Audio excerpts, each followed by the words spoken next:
In this lesson, we'll be looking at how to solve trigonometric equations using inverses. Now, this has come up, and as most are well aware, every operation in mathematics has a way of undoing it. Addition is undone with subtraction, multiplication is undone with division, and in trigonometry we have the same idea. Every function has a way to undo that function. And the way it works with trigonometry is that we have what are called arc functions. So sine of some angle theta tells us this ratio in a right triangle of the length of the opposite leg divided by the length of the hypotenuse. Well, the question comes up is, well, what happens if I already know that ratio? Well, in which case, we do introduce our inverse operations. And what it is theta would be equal to the arc sine, noted as sine to negative 1 power, of that ratio of opposite divided by hypotenuse. Now, as we look at these functions, every single one of our 6 basic trig functions, or 6 trig functions, does have this. Sine has arc sine, cosine has arc cosine, tangent has arc tangent, and they work in that same manner. If you know the ratio of the sides of the right triangle, what angle would it be that creates them? So what comes in as a problem, though, is more of a graphical representation. Because if I look at a sine function, which from a set of axes would have an appearance of such and continue on, if I tried to create its inverse, all x and y values would trade places with one another. Inputs would become outputs, in which case I would end up with a function that looked something like this, which of course does not pass the vertical line test and would be excluded from being a function itself. So what we end up doing is we reconfigure, or we take a slice out of our original sine function in order to create our inverse. So when I'm looking at sine, the window that we focus on will start back here at a negative pi halves, or negative 90 degrees, and carry us up to positive pi halves, or a positive 90 degrees. So instead of this moving forward, we do get an entire window here that ends up showing one full iteration of everything in sine's possible outputs.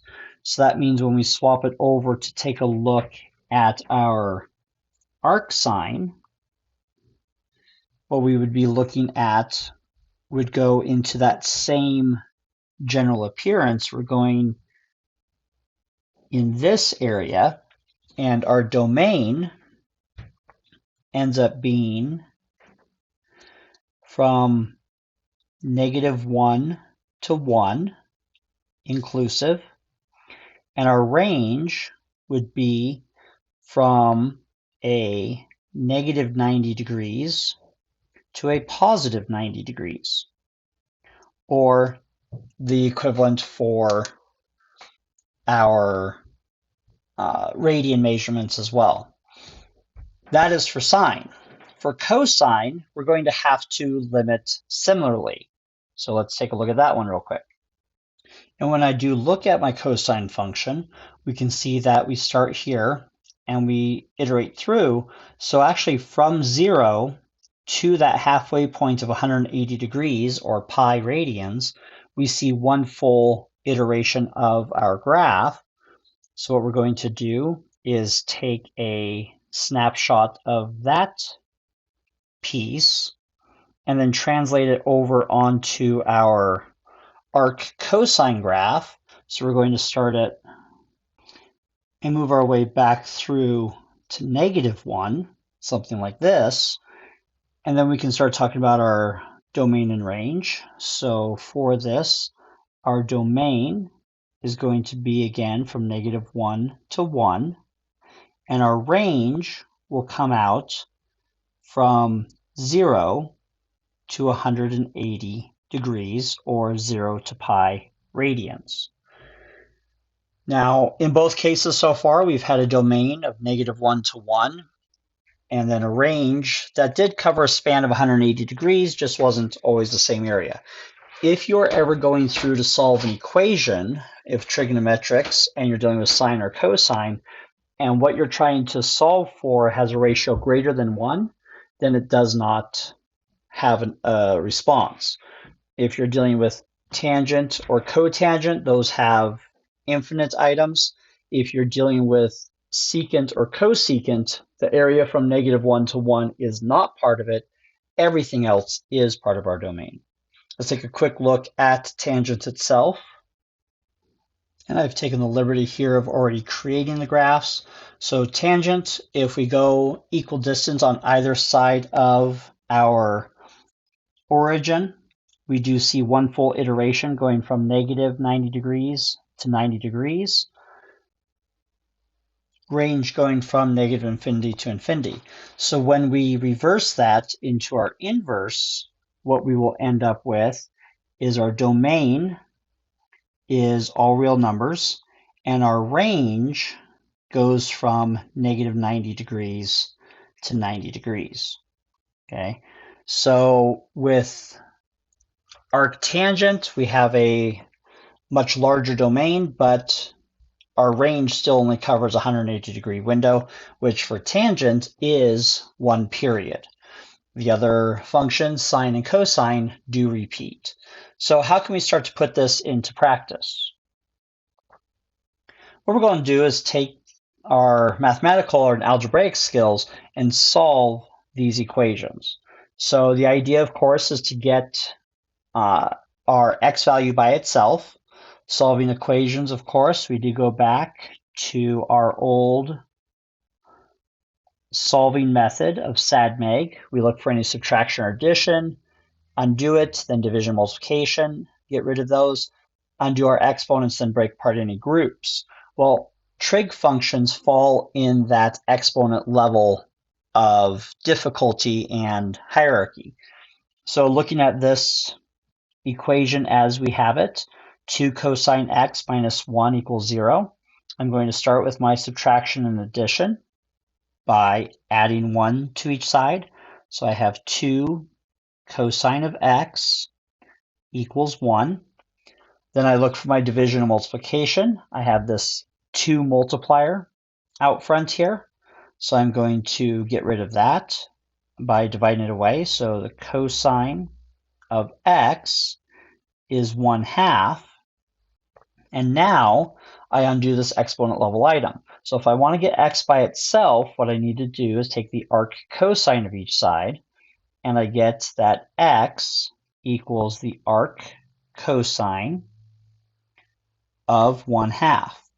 When I run that through my calculator, I am told that x is 60 degrees. Okay, so I can run that through my calculator, or I can, knowing my unit circle, be able to pick that value out. Now, on my unit circle, 60 degrees is not the only location that has the cosine value of 1/2. This also happens at a value of 300 degrees. Okay, so if we take a quick thought to our unit circle, x values, of course, are my cosines. So if I'm up here, the equivalent x value will come out down here, and I have both my 60 and my 300. So looking at a unit circle will limit me to normally 2 answers per activity. Okay, let's take a look at our next equation. Okay, so we have -4 times the tangent of x equals 4.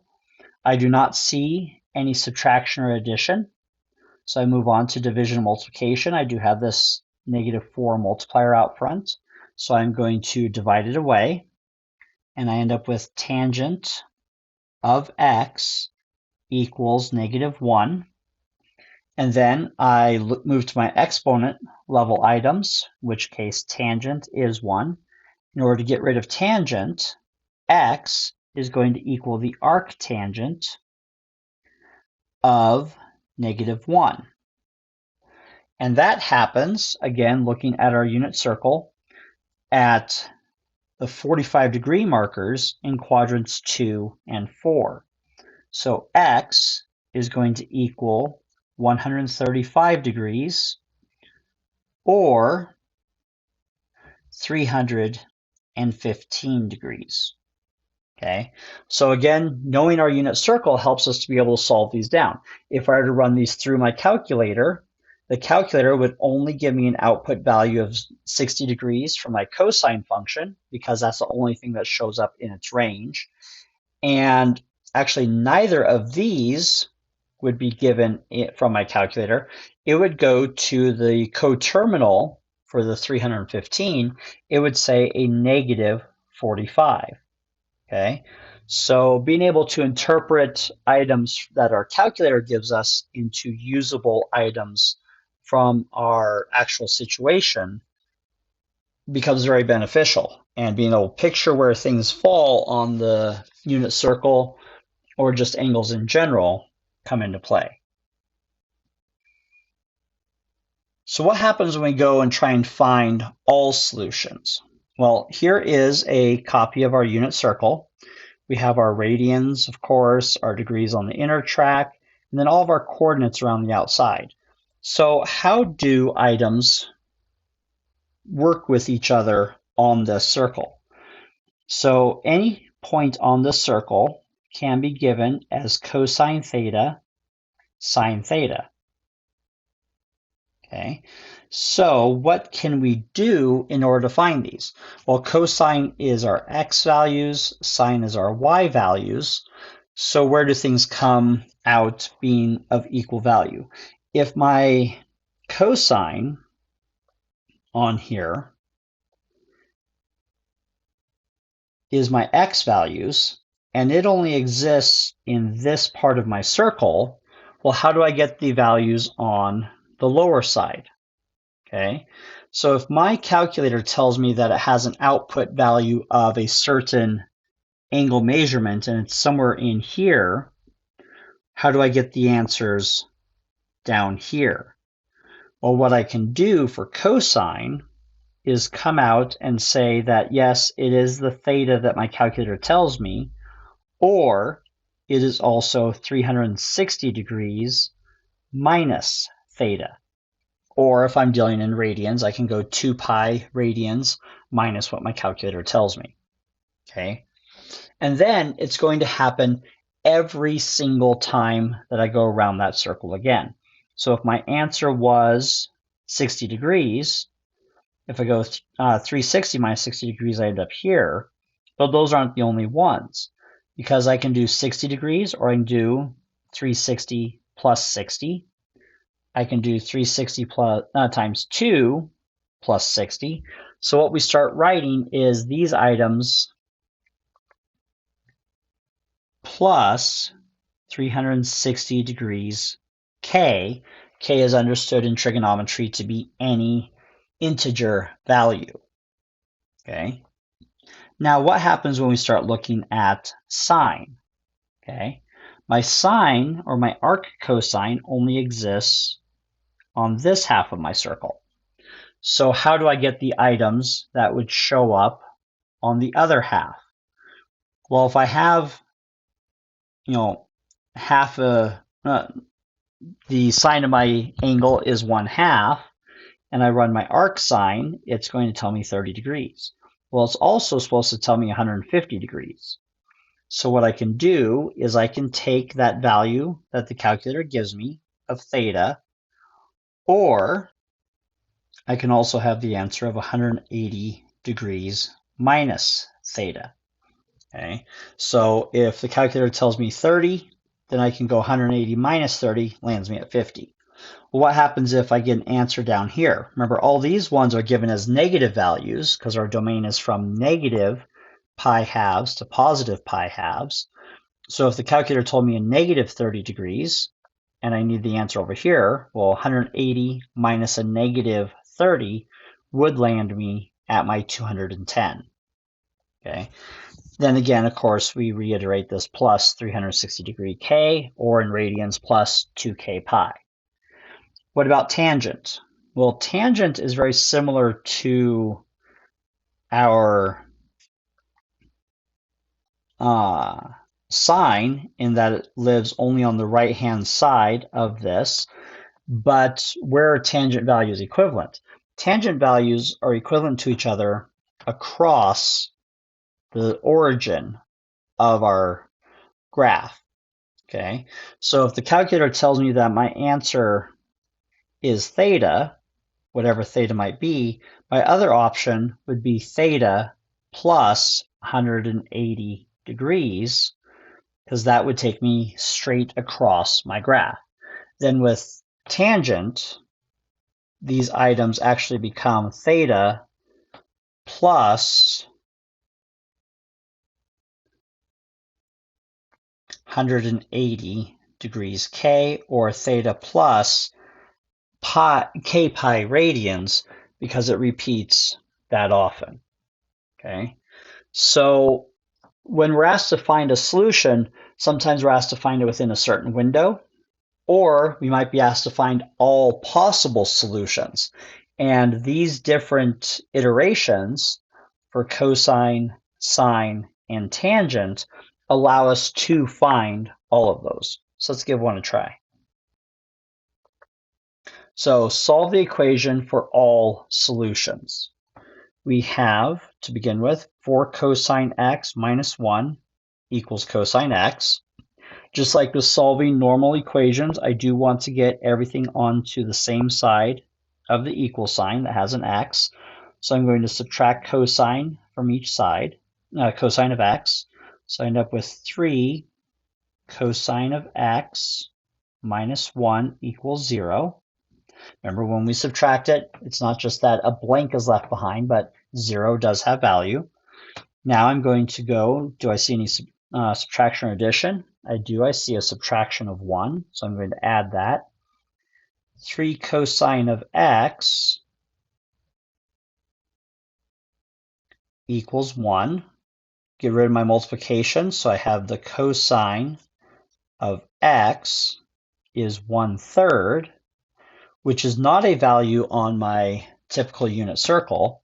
So when I go to solve this last one, taking away my exponent level items, x is the arc cosine of that 1/3 fraction, which, running that through my calculator, gives me that x is approximately equal to 70.5 degrees. Okay, right away I'm going to add on to this plus 360 degrees K, so that means it happens at 70.5 degrees, plus every single lap after that. Well, where else does this happen? Well, if I take 360 and subtract that 70.5, I will end up at 289.5 degrees, or every lap after that.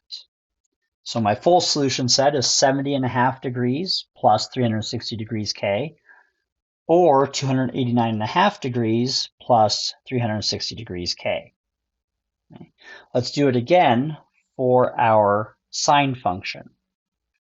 So again, I have my sine showing up on both sides. I'm going to subtract the sine on the right to gather all my variables of a single kind to a single side.